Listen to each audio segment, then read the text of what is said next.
नवी मुंबई महानगरपालिकेच्या आरोग्य विभागाने प्रसिद्ध केलेल्या पूरक आहार मार्गदर्शक पत्रकावरून नवा वाद निर्माण झालाय. लहान मुलांच्या संगोपन आणि आहारासंदर्भात तयार करण्यात आलेल्या या पत्रकात 9 ते 11 महिने वयोगटातील बालकांसाठी सुचवलेल्या आहारामध्ये बारीक चिरलेले गोमांस, मटण आणि चिकन यांचा उल्लेख करण्यात आलाय. हे पत्रक महानगरपालिकेच्या माता बाल आरोग्य केंद्रांमध्ये लावण्यात आल्याचे समोर आले असून त्यानंतर या मुद्द्यावरून राजकीय वातावरणही तापले आहे. युवा सेनेने या प्रकारावर तीव्र आक्षेप नोंदवत पत्रकातील गोमांसाचा उल्लेख तातडीने हटवण्याची मागणी केली आहे. तसेच या प्रकरणासाठी जबाबदार असलेल्या अधिकाऱ्यांवर कारवाई करण्यात यावी अशीही मागणी युवा सेनेकडून करण्यात आली आहे. दरम्यान या वादावर आरोग्य विभागाकडून स्पष्टीकरण देण्यात आले असून संबंधित पत्रकातील माहिती तांत्रिक मार्गदर्शक तत्वांच्या आधारे समाविष्ट करण्यात आल्याचं सांगितले जात आहे.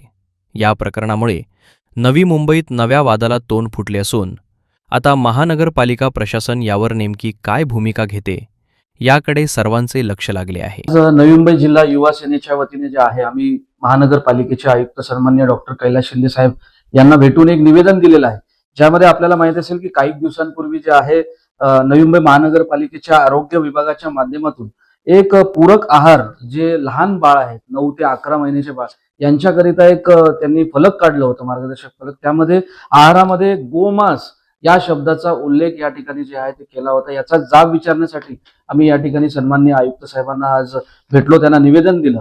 आपल्याला माहित असेल की आज केंद्रामध्ये असेल राज्यामध्ये महायुतीचं हिंदुत्ववादी सरकार आहे आणि गोवंश संरक्षण असेल किंवा मग हिंदुत्ववादी संस्कार या ठिकाणी जे आहे संस्कृती जपली पाहिजे याच अनुषंगाने सरकार सध्या या ठिकाणी कार्यरत आहे. आणि असं असताना या ठिकाणी काही महानगरपालिकेचे जबाबदार अधिकारी जर अशा पद्धतीने कृत्य करत असेल किंवा कुठलीही शहानिशा न करता जर अशा पद्धतीचे पत्रक जे आहे चिटकवत असतील महानगरपालिकेच्या रुग्णालयामध्ये असतील, अंगणवाडीमध्ये असतील, तर खऱ्या अर्थाने या ठिकाणी जे आहे शिवसेना गप्प बसणार नाही. मी सर्वप्रथम तर शिवसेना पक्षाच्या वतीने युवा सेनेच्या वतीने जे आहे याचा निषेध करतो आणि या ठिकाणी आयुक्त साहेबांना आम्ही निवेदन दिलेले आहे की या आपण लवकरात लवकर संबंधित अधिकारी जे कोणी जबाबदार असतील त्यांच्यावर कारवाई करावी.